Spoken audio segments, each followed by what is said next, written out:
the people who live within a 100-mile radius of where I'm talking to you from near my home in Columbus, Ohio, most of them understand the Constitution in their bones more deeply than many of the people that I went to Harvard or Yale Law School with or who I've built businesses with. I'm not some like hands-off CEO who happened to have stumbled into biotech. The perceived rube you think is showing up at that MAGA rally because they're too dumb to understand climate change. Actually, most of them might be more educated on the topic of climate change than you believe you are because you're getting your information through a distilled knowledge system that itself selectively cherry picks from where the actual capital S science is itself derived from. Not to mention, if you want to play the intelligence game, actually ask who goes into climate science as opposed to into, say, somebody who actually majors in old school physics. Well, there's actually a talent pool, bias that actually creates social activists who are drawn to the realm of majoring in climate science, that when they produce the capital S science, it's not even higher quality science relative to somebody who studied molecular biology or organic chemistry or actual physics. We can sort of debate that on its own terms of the intelligence hierarchy.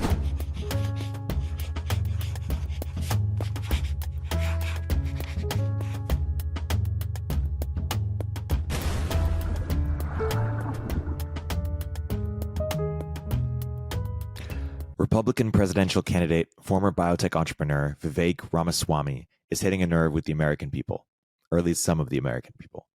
The 38-year-old Vivek is now polling third, behind Trump and Ron DeSantis.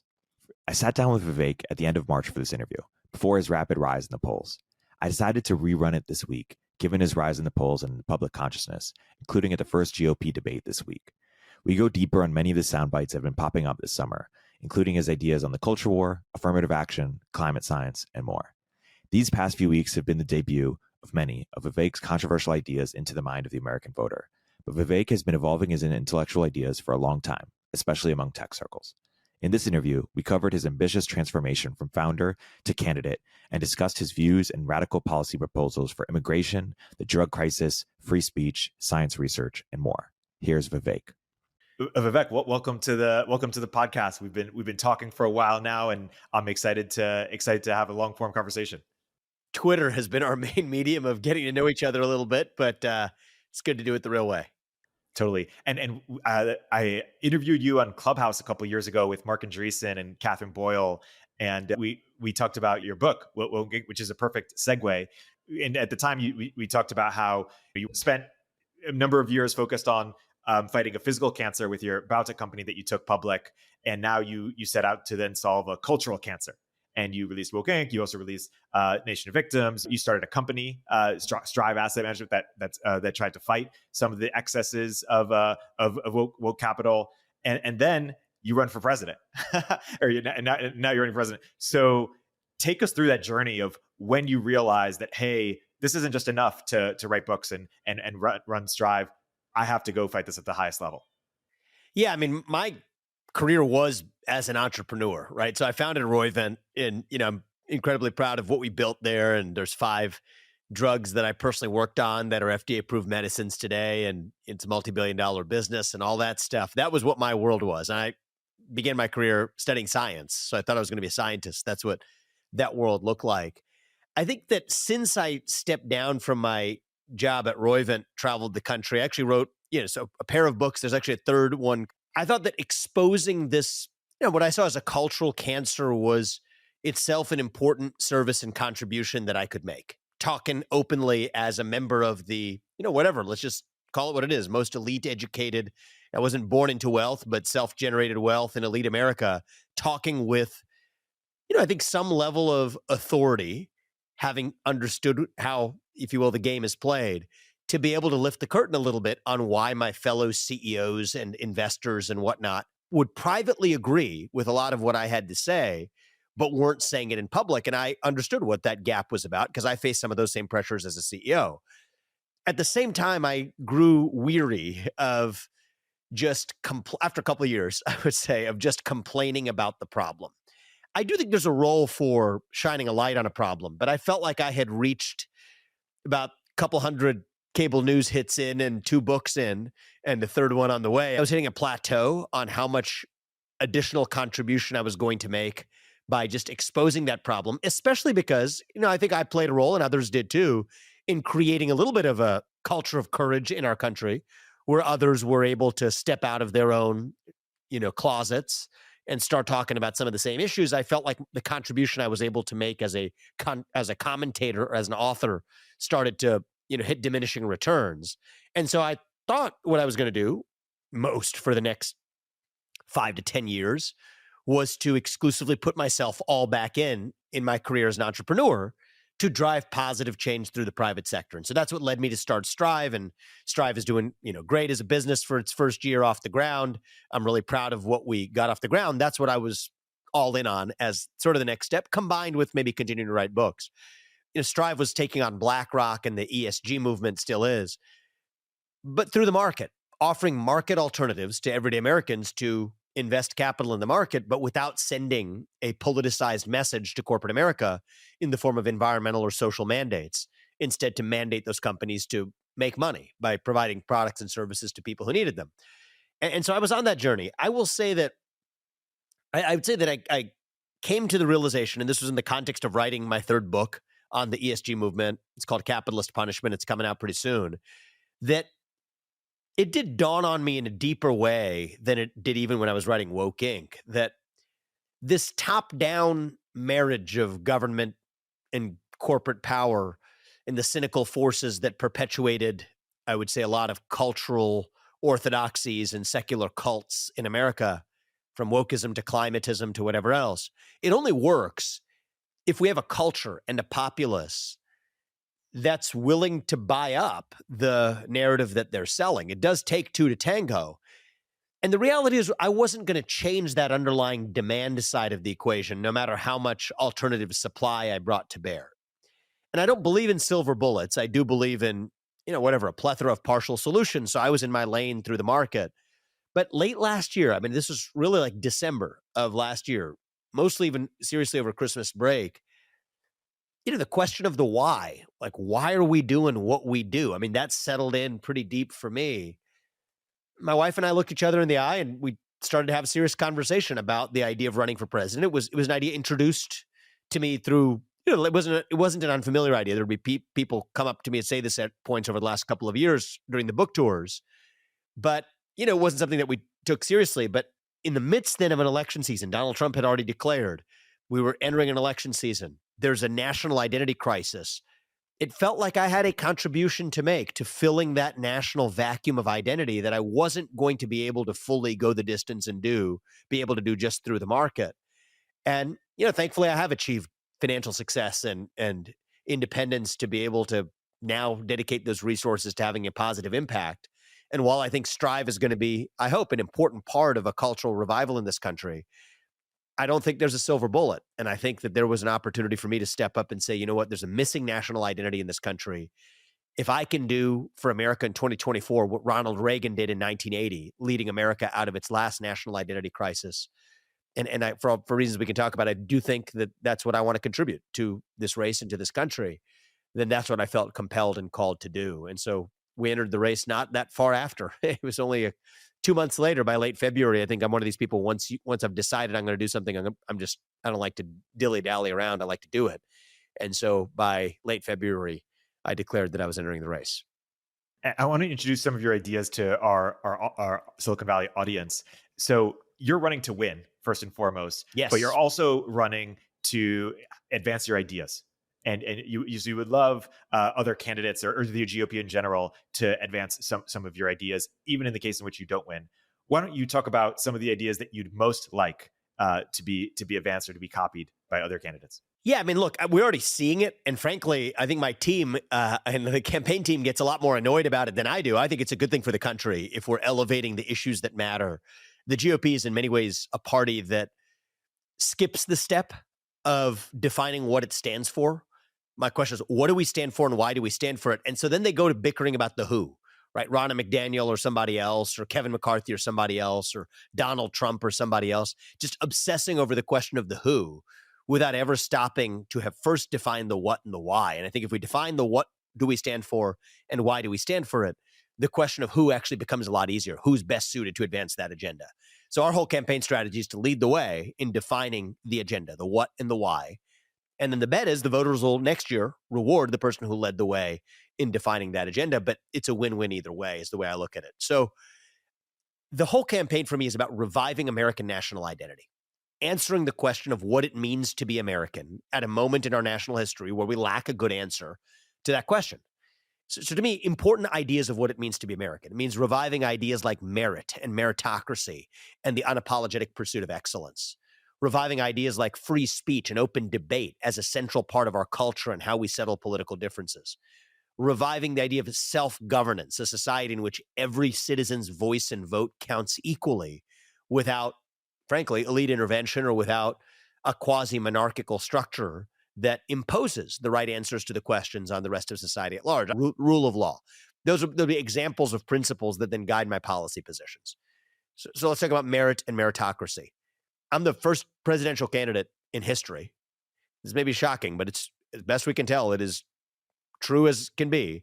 I'm the first U.S. presidential candidate in history who has pledged to end race-based affirmative action in America.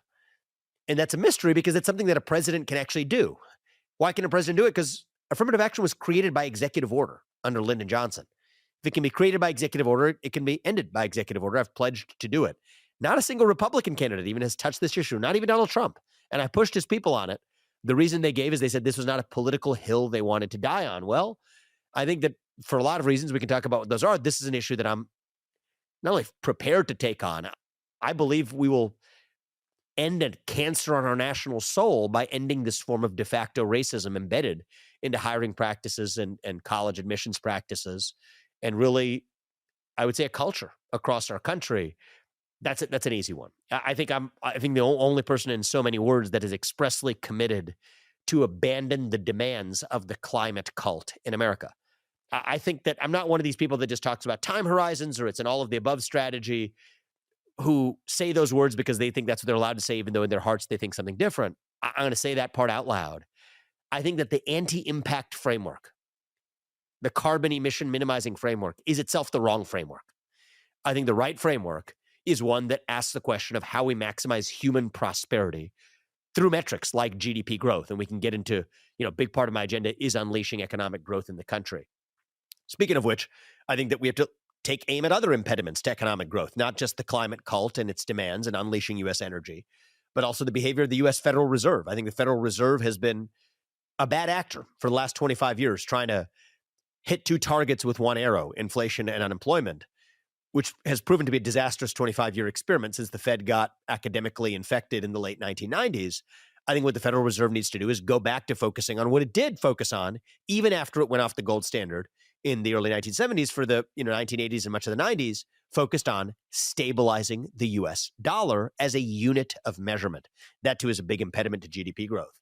I'm a big opponent, while we're on the topic of currencies, an opponent to central bank digital currencies, which I think are, a grave threat to liberty in this country for the same reasons that China is adopting central bank digital currencies. In the U.S., that's become an argument to say we need to do that to keep up. I view it the other way, is precisely for the reasons that the CCP wants to adopt it is exactly the reasons why we in the United States shouldn't.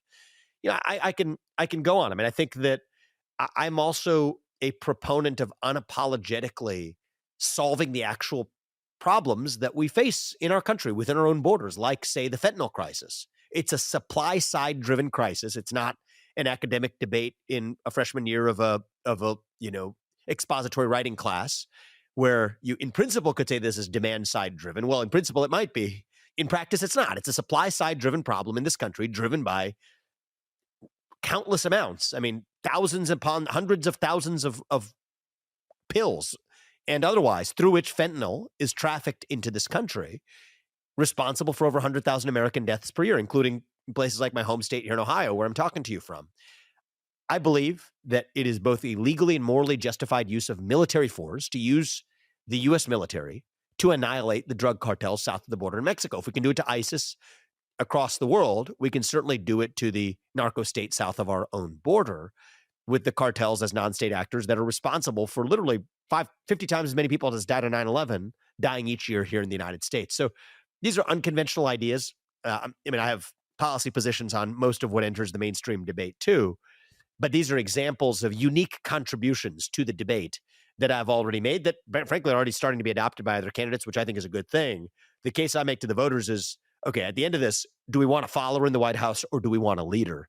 I do think the Republican Party should become the party of the outsider, where we make it a habit of nominating the actual outsider rather than somebody who's a product of the political system that we supposedly want to dismantle.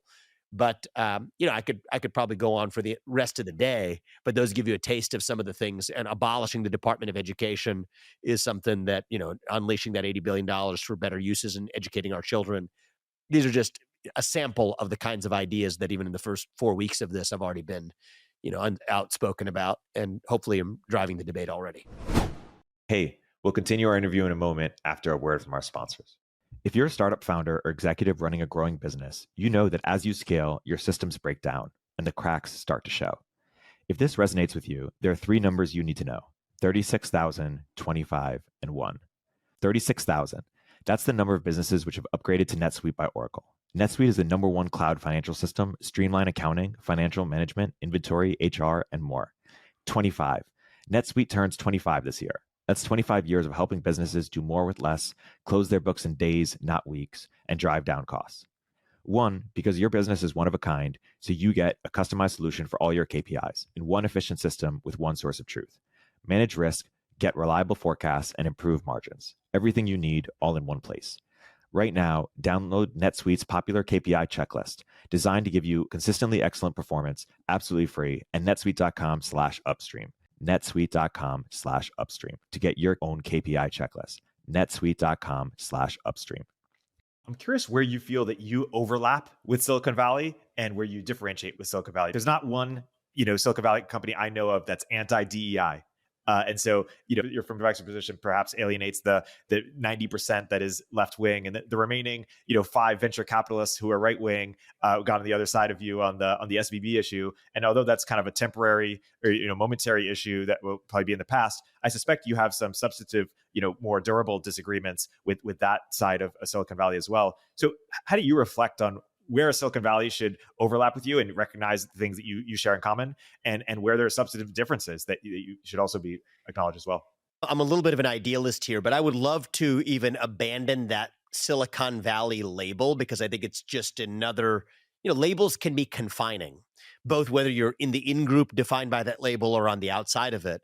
And I would just like to think of that the people who operate and work in Silicon Valley as still just being part of a broader tapestry of American citizens who diverge in their opinions at our best, even in a healthy way, so on a wide range of questions. Now, where do I differ from corporate Silicon Valley, at least? Let's talk about that. I think a few areas that are not going to be new to this conversation, because I've been vocal about this in the past, and there are other voices who have joined the chorus. I do reject the identitarianism of the modern capital D, capital E, capital I agenda that calls on us to see one another on the basis of our genetically inherited attributes, to see ourselves as oppressors or oppressed based on the genetic attributes we inherit on the day we're born. I think that the hiring quota systems, the race consciousness that we foster actually fuels greater racism in our country, both anti-white and anti-Asian racism. And yes, anti-white and anti-Asian racism is a coherent concept that can exist, but it is also fueling a new wave of anti-Black racism across the country through a culture of tokenism, through a culture of, I would say, quiet condescension, and also a culture of psychological slavery. I'm going to use that word intentionally, that teaches young Black kids that they can't achieve something on their own merits without somebody else giving them a helping hand up. And I think that, in some cases it starts with good intentions. I don't think that most people in Silicon Valley corporate ranks, whatever, are, believing that they make the world a worse place while gleefully pasting a smile on their face and marching with the bushy-tailed, make the world a better place Silicon Valley culture. It does annoy me a little bit. I'm gonna have to admit that, but I think it mostly starts from good intentions, actually. And I think that good intentions can still be taken awry in a lot of bad ways. And I think the racialized identitarian dogma entrenched into the hiring ranks of Silicon Valley, I think, embody that. And then I'm also against the culture. I mean, Silicon Valley 1.0's culture, I'm all in for, with respect to the free exchange of ideas through a free and open internet. That was part of the promise of delivering on the culture of the First Amendment, introduced in 1789, and even first envisioned really even in 1776. You can see the precursors of it in the Declaration of Independence. that was part of the promise of turning that into reality in a decentralized way outside of the purview of government itself, the free flow of information, the exchange of ideas. That was the American promise realized even on a global scale through the birth of the internet itself. And so that Silicon Valley 1.0, I'm all in for. The 2.0 version, and we'll see what 3.0 holds in store, but the 2.0 version, I think, gave up on that initial vision and instead said that actually we're going to use the same toolkit as the government through centralization of conversation and ideational exchange, but also to even work with the old school version of that in government to be able to do through the back door what government never could do through the front door. And that's something that I cannot abide. I think Elon Musk, at least in name, I was actually on Twitter earlier pointing out, I think maybe some of the implementation failures so far, but all else equal, his intentions are in the right place and it was a positive step forward. But with him as one exception in what he's done with Twitter, stand against a culture of censorship that Silicon Valley has actually come to embody. And I think that some of the people who grew up in 1.0, Mark Zuckerberg and others who are now effectively operating under the rules of 2.0 would cringe hearing this. But I think part of what makes them cringe isn't the truth of what I'm saying, but the reality of it. And I think that that's something that hopefully can be a soul-searching moment for some of those who came of age in the transition from 1.0 to 2.0 who still are able to help, maybe even with greater credibility, because the path to conviction sometimes runs through doubt. Maybe to say that we erred, but we're going to come back and reorient ourselves towards the true North Star, the Jack Dorseys, the Mark Zuckerbergs of the world. I believe they have it in them.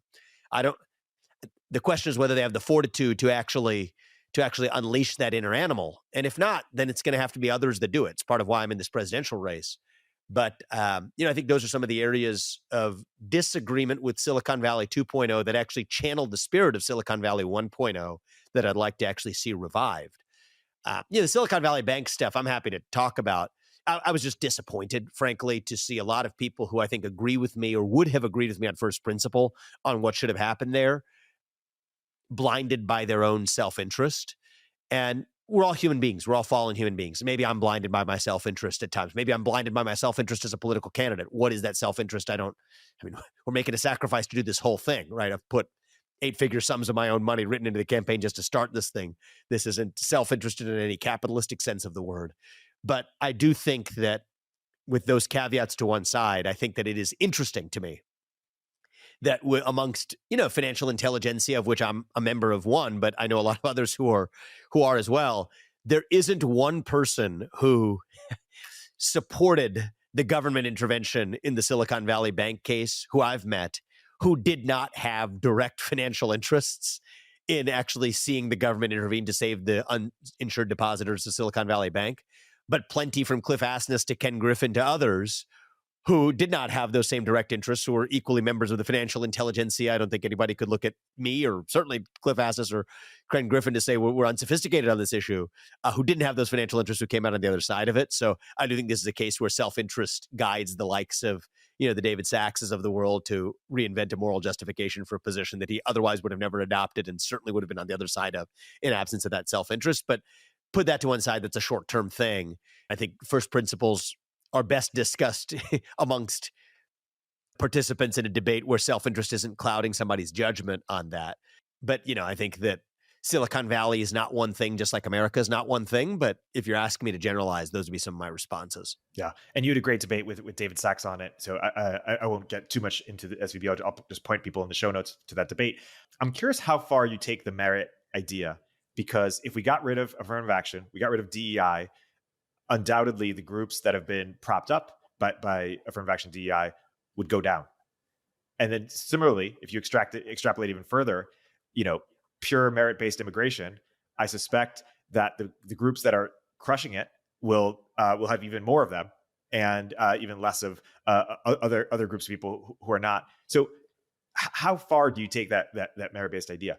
Yeah, so the second topic is slightly different because I don't think merit is just measured in terms of the way we conceptualize merit today in this country. So I don't think we need a bunch more IT guys in sort of what merit-based immigration necessarily means. I think we have other needs in this country that are underaddressed, and there are many ways to be meritorious as contributors to the country.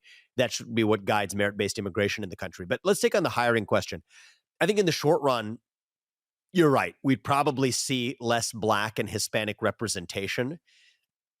in corporate C-suite ranks if we abandoned affirmative action policies.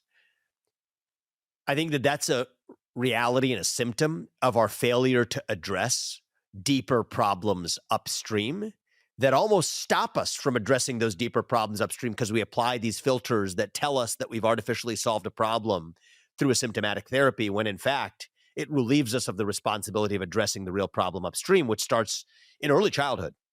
Education, family formation, the ability to give people a strong economic foundation to be able to achieve their maximal potential. That's what we need to be doing for people who are disempowered regardless of the color of their skin, though many of them do tend to be disproportionately Black and Hispanic. And so my view is, I think America loses in the end when we don't put the best person in their job. And if we're being really honest, most people listening to this, they can ask the question for themselves. Is that person who got a promotion? Is the person who got the job? Is the person who got that, whose kid got into that college? Is that really the best person for that position? Or was it in part influenced by demographic attributes, particularly race? I think if most people are honestly answering that question, I think that we live in a world today in a country today where we just accept that it's no longer just the best person who got that job or that spot in college or that promotion. It's just not the way it works right now.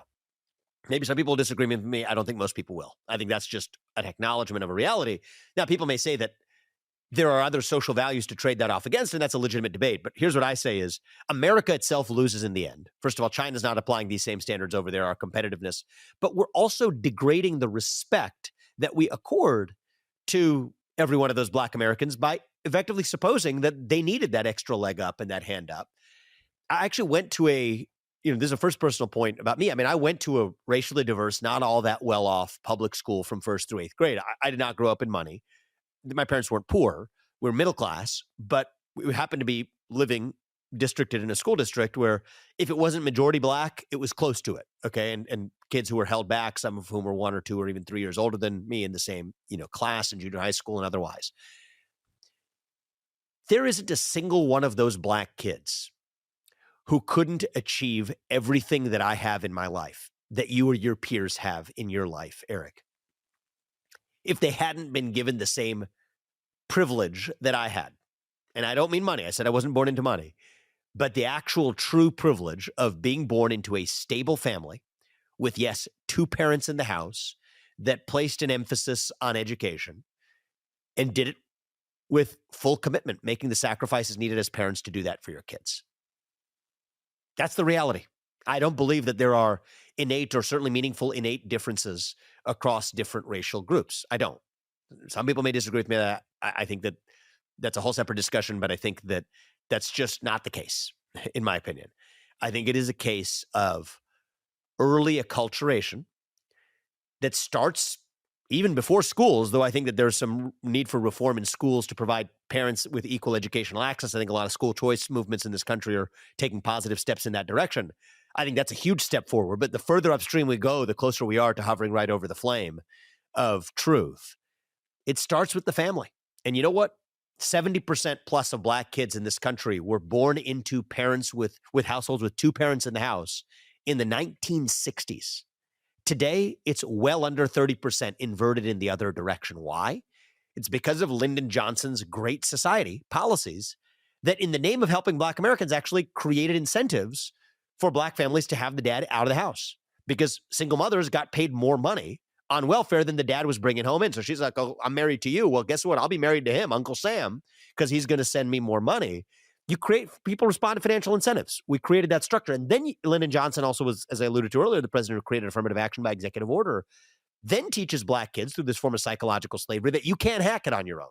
That actually you do need a special form of help because you don't have what it takes. That's effectively the message that it sends. And so, you know what? I think it is equally a form of anti-Black racism that I cannot abide. And I think that in the short run, that may mean less representation. In the long run, I think it forces us to do the hard work. And I'm one of these people that doesn't just want to, talk the talk on ending affirmative action. I think we got to walk the walk on creating the true conditions for equality of opportunity in this country and then let the chips fall where they may. And I think it will be a lot less racially non-diverse than people might be worried about in their heart, because they probably harbor a racist supposition that Black people can't hack it on their own. And I don't share that. I think any person, regardless of the color of their skin, can, if we start under conditions of reasonable equality of opportunity. And I just want to comment that the two-parent household family formation has dropped, I believe, for poor families across races, which shows that the government influence is significant. It's not just one group. It's yeah. You just brought up affirmative action as the lead-in, which is why I talked about Black family formation, but it's actually true across the board. You're right. We have a fatherlessness epidemic across the country. We're in the middle of a national identity crisis across all races in this country for a reason. I do think the erosion of the traditional family structure is a big part of that. I'm curious, as you've continued to think about how to balance out or get rid of sort of woke hegemony in corporations, the most effective way, because you could say, hey, companies just need to optimize for their bottom line, but maybe for some companies it does make sense to be woke for their bottom line. Or you could say, hey, there needs to be no kind of political discrimination. Maybe that's hard to legalize. Or you could say, hey, there's woke capital companies, there needs to be right wing companies, but maybe there's not the same IQ or same sort of talent base there. How have you evolved in your thinking of what are the most effective ways to fight woke hegemony in corporations? I don't view fighting woke hegemony as an end in itself, right? It is a means to an end of reviving a shared national identity that binds us together and creating apolitical spaces like the workplace, by the way, that used to be the places that bind us together across the divisions of partisan and identity politics. So that's what I care about. I mean, the people who kind of fall into the trap of fighting wokeness as an end in itself, you're missing the point, right? Like, why? That's a Republican answering the question of the what, okay, but without answering the question of the why. You're like a billiard ball that rolls in whatever direction it's hit, rather than actually understanding why you're aiming in that direction in the first place.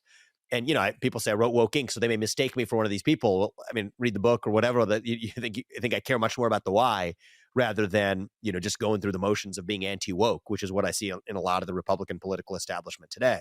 You're asking the question of why that actually matters, right? Or how we actually get there, the why and the how, a little bit of both. First of all, I do think that the role of a corporation is to pursue its self-stated mission, actually. Different companies have different missions. So ask yourself what your mission is. Maybe it's to produce notebooks. I say that because I have a notebook on my desk next to me. I just made that up. Maybe it's to make clothing. Maybe it's to provide financial products that allow people to achieve their retirement on a certain timeline. Follow your mission.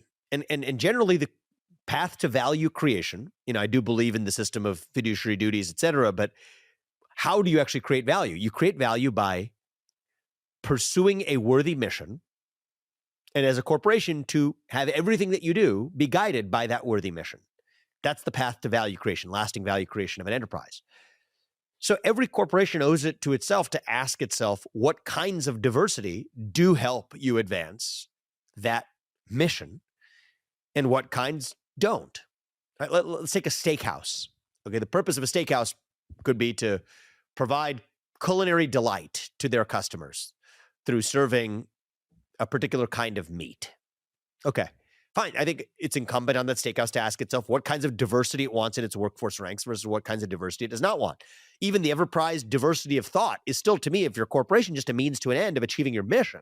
So I would not, for example, make for a good employee of that steakhouse because I don't eat meat. I'm a vegetarian on moral grounds, whatever. I was raised that way. I believe in that. I would do it for health reasons, but if I have a choice just for culinary pleasure, I prefer not to kill animals. It relates to some of the same reasons I'm, a grounded worldview and philosophy. I'm pro-life. That's a whole separate discussion we could have another day. I would not make for a good employee at a steakhouse. I would add diversity in many forms, even viewpoint diversity, but that would not help a steakhouse advance its mission.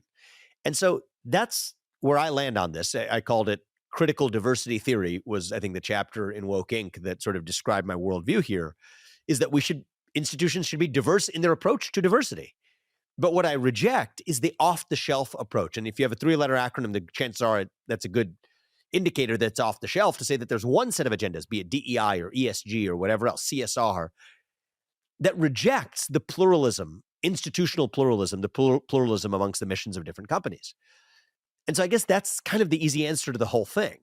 Now, I think that if there's a company that's not pursuing its mission effectively and it still is a worthy mission, that under certain conditions, if you take incumbency bias, et cetera, off the table, can be an opportunity for a new market entrant to make a difference. That was the whole premise of Strive, offering index funds that are narrowly different from those offered by BlackRock or others in its approach to proxy voting and shareholder engagement. There could be other markets where the same thing is true as well. But I think it's all about mission orientation, having a worthy mission, staying true to that mission, and then everything else, really follows from that. I do think that deals with the corporate side of this. That's not an end-all be-all solution to the cultural problem, right? I'm running for president separately from building businesses for a reason, because I do think that there's a demand side to this too. We might live in a culture where a company in a given circumstance will make more money or better realize its own mission of serving its customers by spinning up these victimhood narratives that cause more of that populace, the Gen Z consumer base or whatever, to see themselves as race-based or sexually based victims. I do think that that's a regrettable state of affairs for the country, but I don't think that that's the job of a company to solve that in the first instance. I think companies can play a role in providing leadership for a culture that's craving for leadership. I think many of those workers or employees, when they're saying they want you to take on a social cause, is like the equivalent of a child who, many at the age of 9, might say he's trapped in the wrong body and of the wrong gender. It's not what they're saying that they're actually saying. They're waving a smoke signal saying, I need help, I need leadership, I need guidance. And so I think CEOs can play a role there. But I think the CEO's job is to do that in the context of corporate mission. But I think the job of a national leader, which is what I'm embarking on, I'm going to run to, lead the country. I think that's a different hat where you actually want to provide leadership to the country and creating the conditions for true diversity of viewpoint expression. And so that's why I'm a big proponent of treating or adding political expression as a protected class. Ironically, it actually is the case in California. It's what allowed James Damore to settle with Google, is that he was likely fired on the basis of viewpoint discrimination. And ironically, that was actually passed during an era where there was great left-wing concern about, under the Bush administration or otherwise, having viewpoint censored in the workforce about post 9/11 surveillance state, right? So things come full circle here. But I think whether it's a left-wing idea or right-wing idea, I don't much care. I think that we will be better off as a country if we make political expression a civil right in this country and codify it as such, because I think that's something that unifies us, regardless we're on the left or the right, and fosters our culture of free speech beyond just government intrusions on free speech. Free speech culture is good for America. So I could go on there about how I think it ought to be addressed in my capacity as a public leader, as a president of the United States, but to not conflate that with how we deal with the problems raised by woke capitalism. I won't even call it the problem of woke capitalism, the problems revealed by woke capitalism. I think mission orientation is, I think, a great way, and an unapologetic commitment to corporate mission is, I think, a way that CEOs can do the right thing, both for their own organizations and for our broader national culture. Richard Hanania reviewed your book, and it was a positive review. But one thing he said, that when challenged with changing the laws, is that, hey, you could change the laws in a school, or you could change the laws in a certain business, but if all the teachers are left wing, all the professors are left wing, all the lawyers are left wing, they're not going to follow it's going to be hard to enforce those rules. And so he says the big problems are, it's a lack of ideas and a lack of talent. You're trying to solve for the ideas portion. I'm curious how you think about the talent portion, because he's also talked about the differences between liberals and conservatives today. He says liberals just care more. They staff up the PTA meetings. They're willing to be activists. The right wing is not willing to do that. But also he says the left is just higher IQ. Most people who go to college are left wing, and not that people in college are always higher IQ, but on average, they tend to be probably higher IQ than people who don't go to college. And so right now, many people in tech are politically homeless, right? They don't want to be super left because they see what it does to their companies, but they also don't want to be super right because they don't want to be associated with a certain kind of person that they feel that they're smarter than, or more impressive than, or more ambitious than. And they also don't believe in, they're not pro-life. They're pro gay marriage. So they don't share all the same opinions, but they share a lot of them. They're free market. They don't want to be libertarian. And so I'm curious how you think about both the talent front of just how do you up level the right. I do think there's a little bit of a fetishization of IQ as like a parameter that matters. I do think a lot of, if I'm to do the Silicon Valley overgeneralization again, would sort of point to that. Yeah, I can respond to the Richard Hanania point, and Richard's since become, I think a good friend. He actually was here in Columbus not that long ago. And by the way, I wrote Woke Inc. a few years ago. I believe as a thinking human being to be able to evolve your thoughts and change your mind. I've moved a little bit, even in terms of where I was on my policy prescription since Woke Inc., both on some of them being not really implementable ideas and others of them, while being good ideas, not being end-all be-all solutions. So I think that I agree with what Richard said. I think Richard sometimes falls into the same trap that maybe I fell into when I was writing Woke Inc., which is everyone thinks their little pet solution is like the right solution. And then you try to see the problem you're solving through the prism of the solution that you got smitten with. And actually the reality is the problems are complicated and they require a plethora of partial solutions. And so anyway, that's a separate and probably less important debate that we can get into it. But suffice to say, actually, bottom line in that review, I have grown to agree with a lot of what Richard wrote and have actually accommodated that into much of my thinking. Even if you look at some of the Wall Street Journal op-eds I've written in the last year, some of that actually I think reflects the evolution in my thoughts since Woke Inc. that Richard and others helped spawn for me through constructive criticism. Let's talk about the deeper cultural issue, because I think the way you phrase some things there, I think are honest, and I think that they reveal, I think, a cultural divide that doesn't have to exist, but that does, between like Silicon Valley and the other.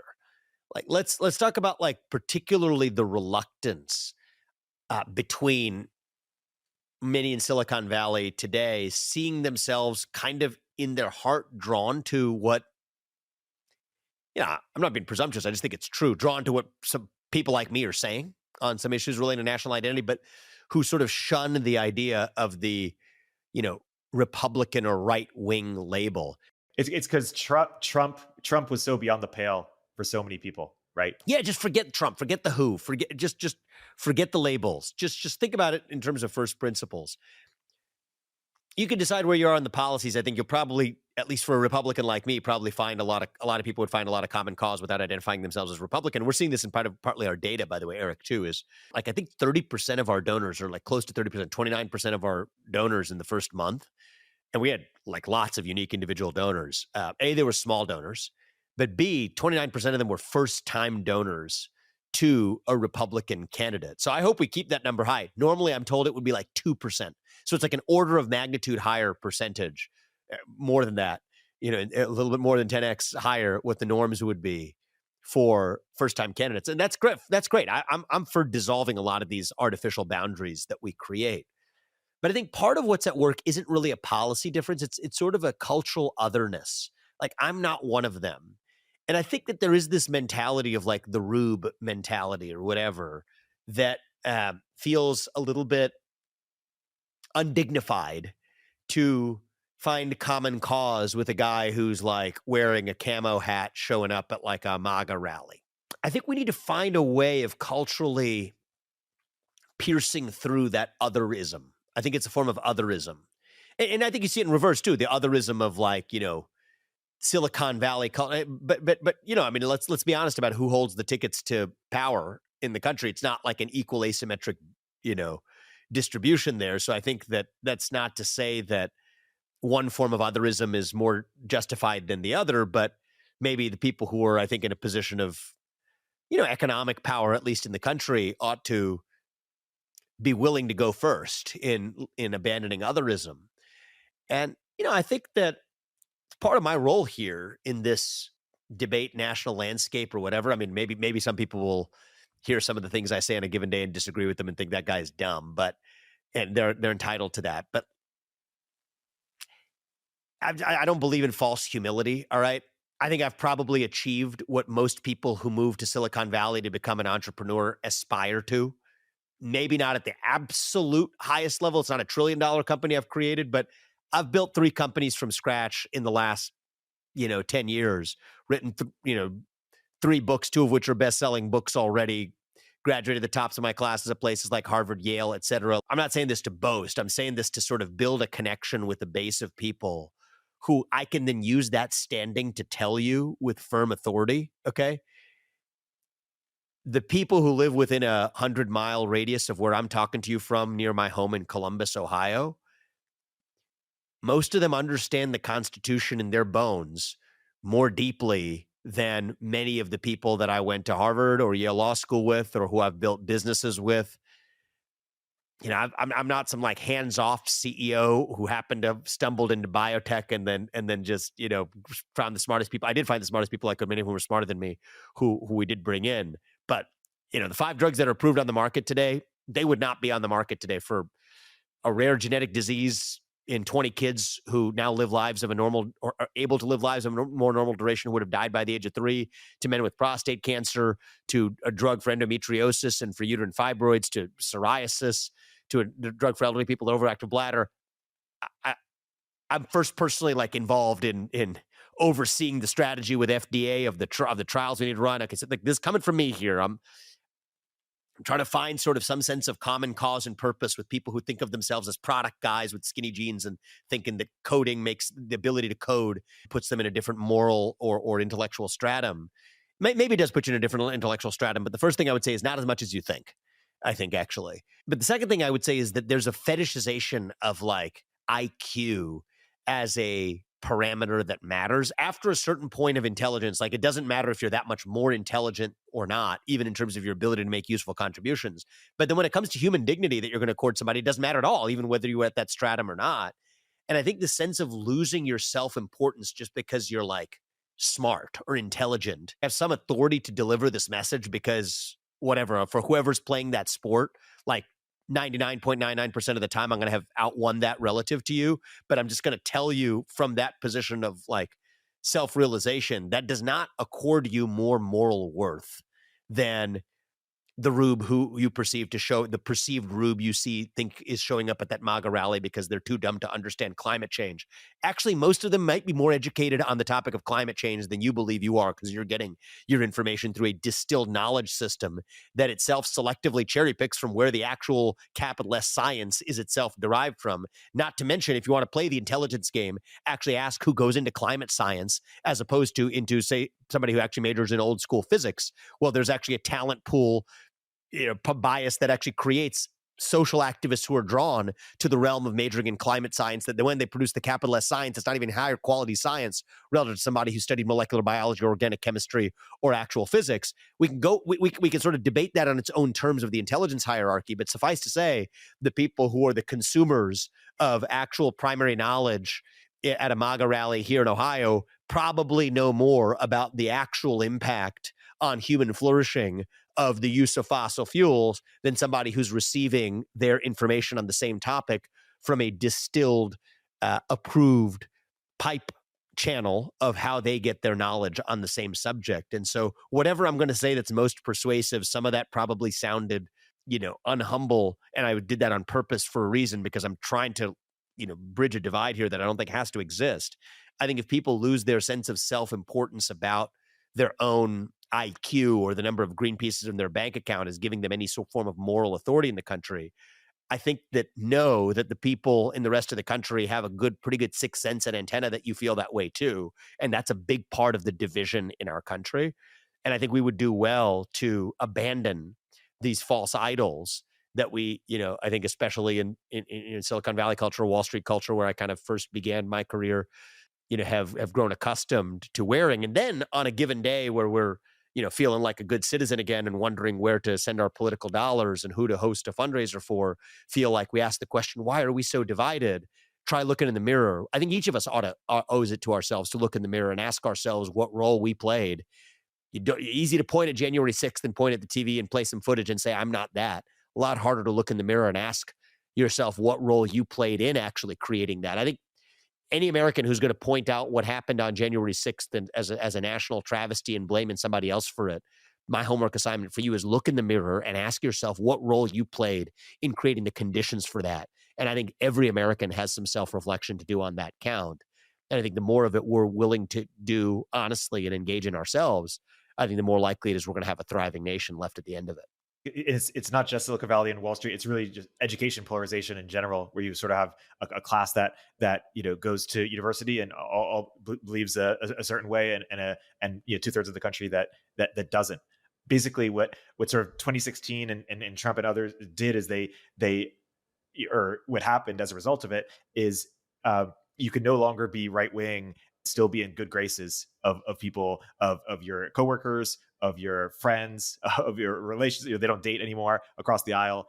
And with the hope for the new right, people like you, people like JD Vance, is saying, hey, we'll have the fight of someone like Trump, maybe, the instincts, the ability to the charisma, let's just say. But you also have the competence and perceived competence, perceived intellectual sophistication of like a Mitt Romney or Barack Obama, so that people can see, hey, we're peers here. You went to the best universities. You built big companies. These are people I can associate with and justify it. And Erik, I'm not exactly in the same place as JD. I think there's some he's a friend, but also from Ohio here, et cetera. We were law school classmates, and we grew up actually 15 minutes from each other, even, where he was in, closer to Middletown. It's not that far from where I grew up in Westchester, Ohio. And I don't want to speak for him, but my sense is I don't even harbor like an anti-elite bias as its own. I don't want to be anti anything. I just don't like it when so-called elite are anti-Rube or anti-so-called Rube. And I think we should just get rid of these labels, actually, because they're artificial. They're made up. And, I genuinely believe, I will say this. I said this before, but I'll say it again because I think it's important for people to hear me on this. I genuinely believe that most people, including sitting in woke Silicon Valley, begin with good intentions, including even as Americans, in doing something that they believe makes for the world being in the country, in their case, maybe the world without regard to the country, but being a better place. But still, I'll give them the benefit of the doubt for good intentions for the rank and file person. Different for the, a lot of the people at the top who cynically exploit some of this hunger for purpose. But the average person in the ranks who kind of shows up and puts a little, black square on their Instagram account or whatever, they're not bad people, right? They're just, many of them are lost. They're hungry for purpose. They're discovering themselves, but it comes from a good place. I would really ask you to consider making the same charitable assumption about the average person who shows up at a MAGA rally or a Trump rally or whatever, or pretty soon to be my rallies or whatever, soon in this country. Because it's true, actually. Like, I've seen it. I've lived in your world, right? It's not an unfamiliar one to me. I'm, in and out part of it. And I think that if we can make the assumption that the most other of the other still probably shares the same good intentions that we do, I think that we will realize a lot of the divisions that we create are the products of categories, terms we use. Language, I think, can be dangerous in this respect, right? Labels can be confining. Once you think of yourself as a person of color or as a member of Silicon Valley or as a member of the Republican Party or the Democrat Party or whatever, that label then becomes confining. It's like a prison that shackles you. And I think that it stops you once you're shackled, then you're shackled to a tribe that requires you to see a member of the other tribe as a member of the other. And I'm not anti-elite either. I think that's also just sort of a label. What does it mean to be elite? I mean, I in Woke Inc., actually, I sort of parse this a little bit, where a university, you've got the professors, you've got the managerial class, the administrators, and then you've got the students. The professors and the administrative bureaucracy, the associate dean of God knows what, they're both elites. But I think one is responsible for the cancerous death of the university in a way that the other is not, right? You can have crazy left-leaning professors, fine, but as long as people are just freely pursuing their own ideas at a place like Harvard to pursue truth, so be it. It's a free flow of ideas with protected environments to actually pursue ideas freely. But the managerial bureaucracy, the associate dean of some three-letter acronym, that's actually what's created the anti-intellectual, hostile culture at today's universities, the intellectually oppressive culture at most universities today. But like, both are elite, so the word elite is not useful. So I'm a fan of abandoning these labels, but I think that we have to do it with charitable instincts that are grounded not just for the sake of being nice, but because they're likely to be grounded in truth. That whenever you think whatever you're doing is to advance some good intention, chances are that person who you view as the other, who showed up even peacefully on January 6th in Washington, D.C., showed up there because they believed in good intentions for this country too. And, I think I reserve my criticisms where I don't start with those same charitable assumptions with the likes of those whose financial self-interest guides actually much of what they end up saying. And that's my issue with the Larry Finks of the world, or even a lot of the folks who disappointed me with their puzzling and vehement advocacy around the Silicon Valley Bank situation, which I know alienated a lot of folks in Silicon Valley, and that's unfortunate, and probably lost a lot of donors as a consequence. But maybe we'll bring some of them back over the course of the next year and a half. But either way, my goal is to speak truth at every step of this, and I begin for all but those who I think are in the category of having financial self-interest as a way of perpetuating philosophies that are guised in the garb of doing good. That's a really small subset of the total. But for everybody else, I'm really prepared to start with the charitable assumption that even if we disagree, we're still doing it with the best of intentions. Yeah, it's well put. And to that end, I want to define a term before we get you out of here. Sam Altman, in a recent Lex Fridman interview, Lex said, is ChatGPT too woke? And Sam said, I don't even know what woke means. People use the term. And the best way I define the term is choosing equity over liberty, choosing the reduction of disparities as your main goal over freedom of association or freedom of speech via legal methods or cultural methods. And that kind of prioritization just makes it a bit concrete. And because at the end of the day, you got to make a choice. Yeah, the way I'll define it in neutral terms is it's a worldview that says that there are those who are oppressors and those who are oppressed in the world, generally based on genetically inherited attributes. And then you mix in a belief about the existential calamity posed by climate change. That's basically, in short form, what it means to be woke. Now, I think that, agree or not, that's a facially neutral definition. I have my criticisms. I think it's divisive. I think it calls on us to take steps that actually undermine cohesion and solidarity in the country. But put that to one side. I think defining a term is a fair ask. That's how I define it. And hopefully that's useful to the debate. In closing, let's end with something that Silicon Valley can resonate with you on, which is building a startup, which is building your campaign. Silicon Valley famously does not enter politics. People think it's beneath them, or they don't, for other reasons they don't get involved unless it's donating to the Democrat Party, but they don't run. Talk about, you built a big company, you're building a campaign. Give us an insight into what it's like. Yeah, I mean, look, it's like starting a new company from scratch and entering as like an outsider. You're climbing Mount Everest, taking on the biggest possible incumbents there are in this business. Donald Trump in the Republican Party and existing incumbents as a total outsider. It's a lot of fun. And I'm finding the same principles work, a mix of insiders and outsiders, talent, people making a big difference, having a mission that's worthy, staying true to that mission. I'm planning to apply the same principles. Whether that creates for a successful electoral strategy or not, we'll find out in due course. We'll continue the conversation. It'll be fascinating to follow along and watch. My guest today has been Vivek Ramaswamy. Thank you so much for coming on the podcast. Thanks, Erik. Appreciate it, man.